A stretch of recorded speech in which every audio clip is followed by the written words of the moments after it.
తెలకపల్లి రవి గారు నమస్తే సార్.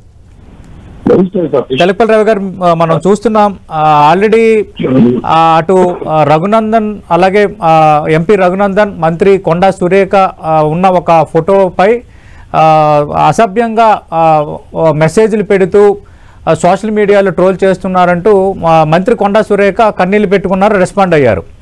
దీనిపైన కొంత బీఆర్ఎస్ అలాగే కాంగ్రెస్ మధ్య మాటల యుద్ధం నడిచింది. కానీ సడన్గా ఈరోజు కొండా సురేఖ చేసిన వ్యాఖ్యలు కొంత సెన్సేషన్ రేపుతున్నాయి.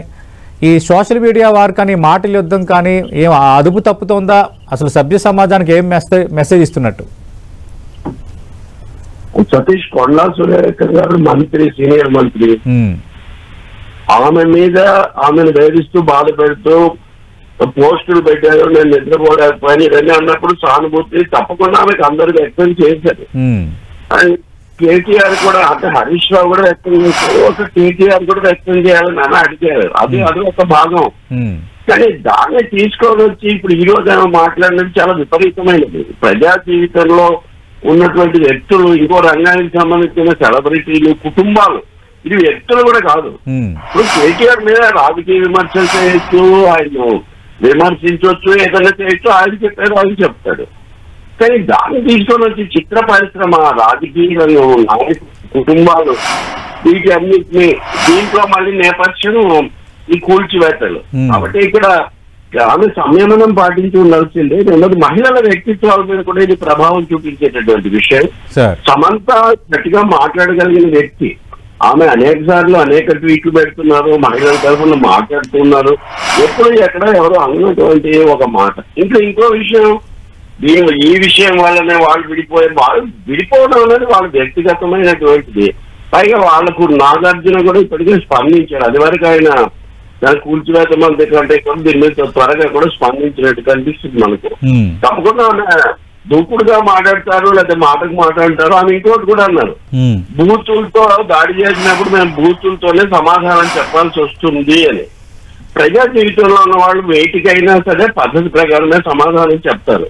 అవతల వాళ్ళు బూతులు మాట్లాడారు కాబట్టి మేము కూడా బూతులు మాట్లాడతాము అన్నది కూడా సరైన విధానం కాదు. నేను తప్పకుండా ఆమె మీద కేటాయించిన దానికి సానుభూతి చెప్తాను. నేను చాలాసార్లు అలాంటి వాళ్ళ మీద కూడా ట్రోల్స్ చేస్తుంటాను, అది వేరే విషయం.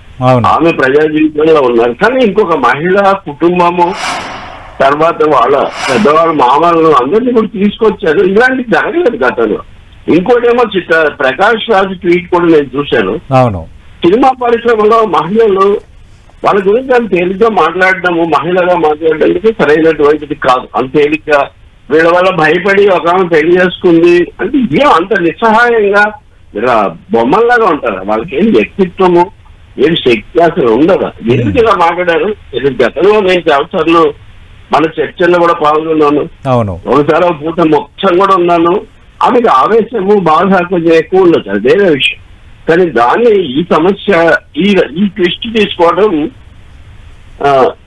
పూర్తిగా అవాంఛనీయం. నడగడుతున్న అన్నట్టుగా ఆమె ఈ మాటలు వెనక్కి తీసుకొని అది ఎందుకు ఇలాంటి మాటలు, దాని అపార్థం ఎక్కడొచ్చింది అన్న విషయం చెప్తే మహిళలకు గౌరవంగా ఉంటుంది. ఇంకా రెండోది కేటీఆర్ కూడా స్పందించింది కూడా నేను చూశాను. ఆయన కూడా మా ఇంట్లో మహిళలు వాళ్ళు బాధపడరు అవి ఇవి అని ఆయన అన్నది. నిజంగా మొదట ఖండించుంటే ఒక విధంగా ఉండేది. ఎవరైనా అసలు మహిళలను ఎందుకు చేస్తున్నారంటే ప్రతి వాళ్ళు రంగంలో అసలు హైడ్రా కూల్చివేతలకు, విడాకులకు, సినిమా పరిశ్రమకు ఎక్కడెక్కడికి తీసుకుపోతున్నది వెళ్ళి ఉరిమురిమే ఊళ్ళో పాత కింద తప్పాల మీద పడినట్టుగా దారి తప్పిపోయింది. ఇది హైడ్రా డిబేట్ హైజాక్ అయిపోయింది. పూర్తి ఎక్కడికో వెళ్ళిపోయి ఇది మహిళల వ్యక్తిత్వాలు, కుటుంబాలు, వీటన్నిటికి. ఇంకా ఇప్పుడు ఇందాక మిత్రులు మాట్లాడుతున్నాడు, మీరు అడిగితే ఇవి ముఖ్యమంత్రి రేవంత్ రెడ్డి చేయించి ఉంటాడు. అది చేసిన వాళ్ళని అనుకుంటే ఇప్పుడు ఆరోపణల మీద ఆరోపణలు. ఇప్పుడు చేసిన వాళ్ళను అలా చేయడం సరికాదు, చక్కదిద్దారు. రేవంత్ రెడ్డి గారు మీడియా విషయాలు తెలుసు కాబట్టి తప్పకుండా పార్టీ దీని మీద ప్రభుత్వం కూడా ఇక్కడ మంత్రిగా ఉన్నారు కాబట్టి మంత్రి కదా, ఆమెకి ఈ విషయాలు తెలిస్తే ఫిర్యాదు చేయమనండి. ఇప్పుడు మీడియాలో మాట్లాడే ముందు మొన్న సుప్రీంకోర్టు అదే కదా చెప్పింది. అదని తెలుసు, బహిరంగంగా ఎందుకు చెప్తారు? మీరు ముందు విచారణ జరిపించండి. కాబట్టి ఇటువంటి స్టాండర్డ్ సెట్ చేయాలి. ఇప్పుడు అధికారంలో ఉన్నవాళ్ళు కానీ వాళ్ళే ప్రమాణాలు పాటించకపోతే అంటే రవి గారు ఇలాంటి వ్యాఖ్యల ద్వారా సోషల్ మీడియాలో ఇలాంటి పోస్టుల ద్వారా సభ్య సమాజానికి ఏం మెసేజ్ ఇస్తున్నట్టు? ఎందుకంటే ఈ ధోరణి ఈ మధ్యన పెరిగిపోతుంది. అంటే మనం ఏమైనా మాట్లాడొచ్చు, ఏమైనా పెట్టొచ్చు అన్న ఈ ధోరణి ఇంపాక్ట్ భవిష్యత్తుపై ఎలా ఉండబోతుంది? బాధ్యత రాహిత్యమైనటువంటి ధోరణికి దారితీస్తుంది, విశృంఖలత్వానికి దారితీస్తుంది, నిర్బాధ్యతగా నిందలు వేసేటటువంటి నీచ సంస్కృతికి, హీన సంస్కృతికి ఇది దారితీస్తుంది. ఎవరైనా ఎవరి మీదైనా ఏదైనా రాయచ్చు, తర్వాత వాళ్ళు చూసుకుంటారన్న పద్ధతిలో ఉండటం తప్పకుండా మొదట ఆమె అన్నదాన్ని నేను తప్పకుండా ఖండిస్తాను. మరి మిత్రులు కూడా కొంతమంది ఖండించారు, సరికాదు ఆమెను అలా చేయటము. కానీ దాని అర్థం అంతకంటే ఇప్పుడు ఇంకా తీవ్రంగా ఉంది కదా. కుటుంబాలు విడిపోవడాలు, కుటుంబాల వాళ్ళే. ఇంకా నేను ఆ విషయాలన్నీ మాట్లాడటం కూడా సున్నితంగా ఉంటుంది కాబట్టి నేను మాట్లాడలేదు.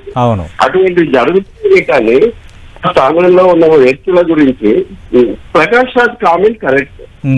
సినిమా పరిశ్రమలో మహిళల పట్ల కనీసమైన గౌరవం ఉంటే కదా అలా మాట్లాడలేదు. వాళ్ళు ఎవరికో భయపడి పెళ్లి చేసుకుంటారు, లేదా ఎవరికో భయపడి వెళ్ళిపోతారు.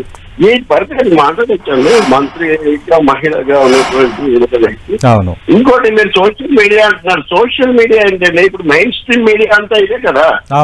మీరేం చేస్తారు? దాని మీద ఒక మంత్రి మాట్లాడి, ఒక మాజీ మంత్రి స్పందించి, రాజకీయ పార్టీలు దాని మీద రణగొణ ధ్వనులు చేస్తుంటే మీరు దాన్ని ఎలా విస్మరిస్తారు? మీరు తప్పకుండా దాని మీద అభిప్రాయం తీసుకుంటారు. సో ఏ తర్వాత జరిగేది ఏంటి చర్చ? అదే నేను చెప్తున్నా. హైడ్రా చర్చ, పేదల చర్చ, చెరువుల చర్చ, కాస్త మహిళలు ఏ సమస్య మొదలైనా కానీ అది మహిళలు, కుటుంబాలు వాళ్ళ గురించినటువంటి చర్చగా దారి తీయటం అనేది చాలా దురదృష్టకరమైనటువంటి వ్యవహారం. దీనికి ఫుల్ స్టాప్ పెట్టాల్సిన అవసరం చాలా ఉంది. బహుశా మనం అంతా చర్చించే ముందే కొండా సురేఖ గారే ఒక వివరణ ఇచ్చి దీనికి విరమణ చేయించగలిగితే చాలా మంచిది. రేవంత్ రెడ్డి కూడా తగు విధంగా ముఖ్యమంత్రి గారు అందిస్తారు, లేదా ఏదో పద్ధతిలో ప్రత్యక్షంగా పరోక్షంగా చూద్దాం మరి ఆమె ఏమి రెస్పాండ్ అవుతారు. ఎందుకంటే నాగార్జున కూడా అదే కోరారు, చాలా మంది వ్యాఖ్యలు వెనక్కి తీసుకోవాలంటున్నారు. కాబట్టి మీరు అన్నట్టుగా ప్రభుత్వంలో ఆమె ఒక సీనియర్ మంత్రిగా ఉన్నారు కాబట్టి మరి ఆమె ఏ విధంగా రెస్పాండ్ అవుతారు అనేది మనం వేచి చూడాలి. థ్యాంక్ యూ రవి గారు, ఫోన్ లైన్లో మీ యొక్క అభిప్రాయం 10 టీవీతో పంచుకున్నారు.